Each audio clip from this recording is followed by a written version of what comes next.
Hello friends, বাপি অটোমোবাইলে তোমাদের সবাইকে নতুন করে আবার সুস্বাগতম। ফ্রেন্ডস, এখন এই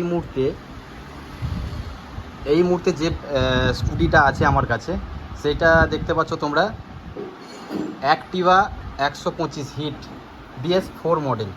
তো এই BS4 মডেলের যে কাজটা আমি আজকে করে দেখাবো তোমাদেরকে, সেটা তোমরা দেখলে খুব সুন্দরভাবে ইজিভাবে করতেও পারবে, বুঝতেও পারবে। আর যদি কোনো অসুবিধা সমস্যার মধ্যে যদি ফেস করো, তাহলে অবশ্যই আমাকে কমেন্ট করে লিখে জানাবে, আমি তোমাদেরকে সব কিছু বলে দেবো। আজকে এখানে দেখতে পাচ্ছ এই যে ক্লাচ বক্স, এই যে অ্যাক্টিভা গাড়ির যে ক্লাচ বক্স কীভাবে আজকে ফিটিং করা হয়, আমি সেটা তোমাদেরকে ডিটেলস দেখাবো আজকে। দেখতে পাবো সব কিছু, ওর যাবতীয় যা কিছু সব জিনিস আমি সব খুলে নিয়েছি। তো এগুলো সব আমি কী করে ফিটিং করব, সব পার্টে পার্টে আমি তোমাদেরকে দেখাবো। তো চলো ভিডিওর সঙ্গে জুড়ে থাকো। আর যদি আমার চ্যানেলে নতুন আছো, তো অবশ্যই তোমরা সাবস্ক্রাইব করতে ভুলবে না কিন্তু। আর পাশে থাকা যে নোটিফিকেশান বেলটা অবশ্যই প্রেস করো। আর ভিডিওগুলোকে লাইক, শেয়ার, কমেন্ট করতে কেউ ভুলবে না কিন্তু। তো চলো এখন ভিডিওটা আমি শুরু করব। ফ্রেন্ডস, এখন আমি এই যে এখানে এই যে বাটি আছে, তো এই বাটির মধ্যে কী আছে, সব রকম গুলি থাকে। এখানে 6টা গুলি থাকে। এই গুলি আমি সব বসিয়ে নিয়েছি সুন্দর করে সাজিয়ে। এখানে কিন্তু অতি অবশ্যই তোমরা একটু গ্রিস দিয়ে বসাবে। প্লাস এই যে এখানে একটা বুশ আছে মিডিলে, এই বুশটা একটু দেখবে তোমরা প্লে হচ্ছে কিনা। তো এটা প্লে নেই, মোটামুটি ঠিকই আছে। এটাও একটু গ্রিসিং করে দেবে। আর তার উপরে থাকে এই বাটিটা, ঠিক আছে। এই বাটির এই বাটির 3 দিকে 3টে বুশ আছে, ঠিক আছে, প্লাস্টিকের বুশ। এইটা এইখানে সুন্দরভাবে বসে যাবে।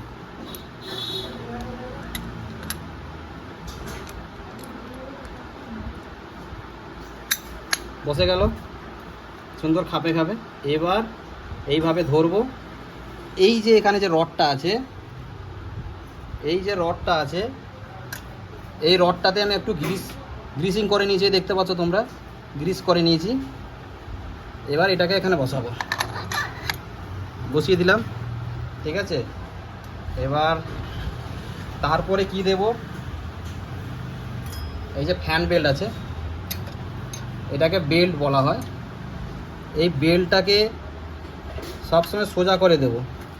এই যে যেখানে লেখা আছে, এই যে লেখা নাম্বারিং, এটা সোজা করে এভাবে বসিয়ে দিলাম। এরপরে এই যে পিনিয়াম আছে, সেলফের পিনিয়াম যেটা ঘোরে, এখানে সেলফের ব্যান্ডেক্স আছে। এখানে এই উপরে এখানে আছে, এখানে সেলফের ব্যান্ডেক্সটা ঘোরে। এখানে ঢাকনা দেওয়া আছে, মন্দির বলে এটাকে। তো এটা এখানে বসানো আছে। এবার এই যে পিনিয়ামটা, এইটার সাহায্যে এই যে দাঁত আছে, এই দাঁতের মধ্যে এখানে ঠেকে যায়, দিয়ে এই জিনিসটাকে রোটেশন করালেই তবেই ইঞ্জিনটা ঘোরা শুরু করে। এইটাকে আমি এখানে বসাবো, সুন্দর যে যার খাপে খাপে বসে যাবে। এরপরে এই যে ফ্যান, এটা কিন্তু ফ্যানেরই কাজ করে। এইটা এইভাবে এখানে বসবে। এই ফ্যানটার কাজটা হচ্ছে কি, গাড়িটা যত রোটেশন হবে তত এখানে হাওয়া তৈরি হবে। এই হাওয়াটা কি করে, ইঞ্জিনের ভিতরে বিভিন্ন রকম এই জায়গাটাকে পুরো ভিতরটাকে ঠান্ডা রাখে। এর কাজটা হচ্ছে হাওয়া দিয়ে ঠান্ডা রাখা, ঠিক আছে। এরপরে এই যে কিক র্যাচেটটা আছে, কিক র্যাচেটের ওয়াশার পিনিয়াম, এই যে কিকের র্যাচেট, এই যে ওয়াশার, এই ওয়াশারটা এখানে কিকের যে র্যাচেটটা আছে এখানে এই ওয়াশারে লেগে যায়, ঠিক আছে। এই যে দাঁতগুলো দেখতে পাচ্ছ, এই দাঁতের মধ্যে সব কিছু আটকে যায়। আটকে গিয়ে লক হয়ে গিয়ে কিক দিয়ে যদি আমরা স্টার্ট করি, তখন এই লকটা, এই র্যাচেটটাই কাজ করে। আর এটা যদি খারাপ হয়ে যায়, তাহলে কিন্তু আমাদের কিক যত মারবো তত কিকটা কী হবে, ফ্রি হয়ে ঘুরে যাবে, তখন আর কিকে স্টার্ট হবে না। তো এইটা একটু দেখে নেওয়া দরকার আছে। এই ওয়াশারটা এখানে বসবে, এটা বসে গেল। তারপরে যেটা বসবে, এখানে একটা ওয়াশার থাকে, ঠিক আছে, এই ওয়াশারটা এখানে লাগবে। তারপরে এই নাটটা লাগবে, 22 নম্বর নাট আছে।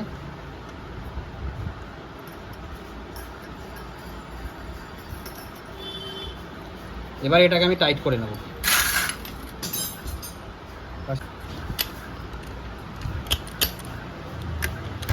আমি মেশিনের সাথে টাইট করে নিচ্ছি।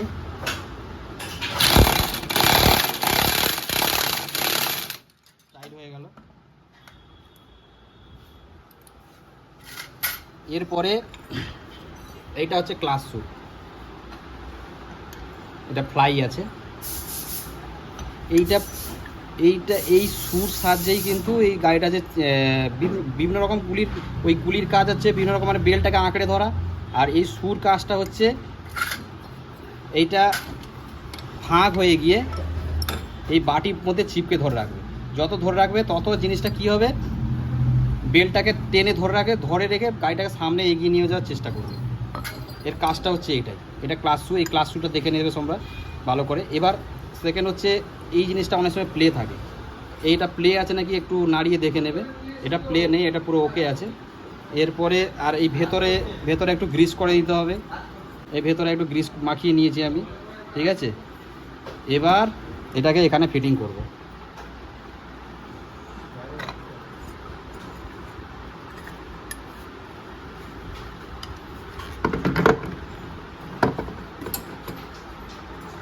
সুন্দর ইজিভাবে বসে গেল।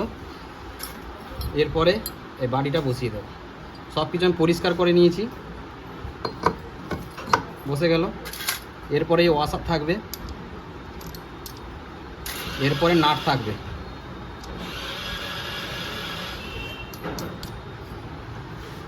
এটা 19 নম্বর নাট আছে এটা।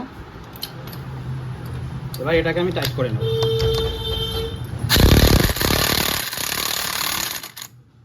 টাইট হয়ে গেল। এরপরে এই যে ক্লাচ কভারটা, এই ক্লাচ কভারটা আমি বসিয়ে দেবো। একটু ভেতরে ডাস্ট থাকে, তোমরা একটু পরিষ্কার করে নেবে। তো ফ্রেন্ডস, তোমাদেরকে একটা কথা স্মরণ করে দিতে চাইছি, যদি তোমাদের ভিডিওটা ভালো লেগে থাকে তো অবশ্যই লাইক শেয়ার কমেন্ট করতে কেউ ভুলবে না। এবং যারা আমার চ্যানেলে নতুন আছে অবশ্যই তোমরা চ্যানেলটাকে সাবস্ক্রাইব করবে এবং পাশে থাকা যে নোটিফিকেশান বেল আইটা অবশ্যই প্রেস করবে। তাহলে কী হবে, আমি যত নতুন নতুন ভিডিও সব দেবো সব তোমাদের কাছে সব তাড়াতাড়ি পৌঁছে যাবে। আর এবার যেটা হচ্ছে, এই যে এখানে র্যাচেটটা আছে, কিক র্যাচেট, এই কিক র্যাচেটটাকে এখানে একটু অয়েলিং করে নেবো, যাতে এটা ইজিভাবে কিক মারলে যেন ঘোরে। এটা কিকটা মারলে যেন এখানে এই যে এটা আপ ডাউন করছে, এটা সুন্দরভাবে মুভমেন্ট করবে। এই যে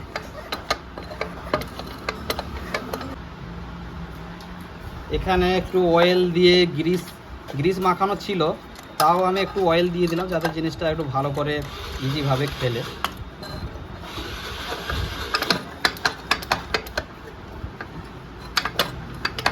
এই যে কিক মারলাম, ছেড়ে দিও, কিক স্যাট করে উঠে আসবে। এই যে কিকটা মারছি, কিক মারার সময় ছাড়বো, স্যাট করে উঠে আসবে। এবার আমি এই ক্লাচ কভারটাকে বসিয়ে দেবো।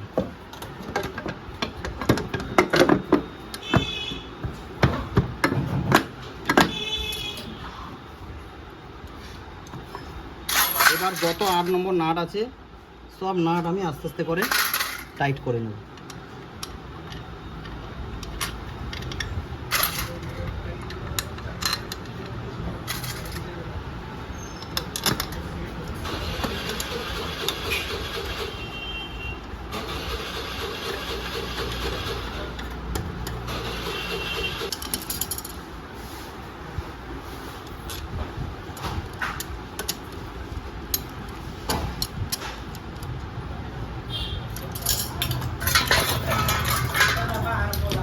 এবার আমি কিক মেরে দেখবো কিকটা ঠিকঠাক কাজ করছে কিনা।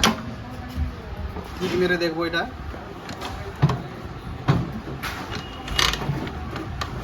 ছোট তো পুরা ছোট। হ্যাঁ, দেখলে কিকটা কত সুন্দরভাবে ইজিভাবে কাজ করছে। তো এই হচ্ছে ক্লাচ কভার কীভাবে ফিটিং করা হয় বা কীভাবে ফিটিং করতে হয়, সেইটা আমি পুরো তোমাদের কাছে ডিটেলস দেখালাম। তো ভিডিওটা যদি তোমাদের ভালো লেগে থাকে অবশ্যই লাইক শেয়ার কমেন্ট করতে কেউ ভুলবে না। এই বলে আজকে ভিডিওটা আমি এখানে সমাপ্তি করব। তোমরা সবাই ভালো থাকবে। জয় হিন্দ, বন্দে মাতরম।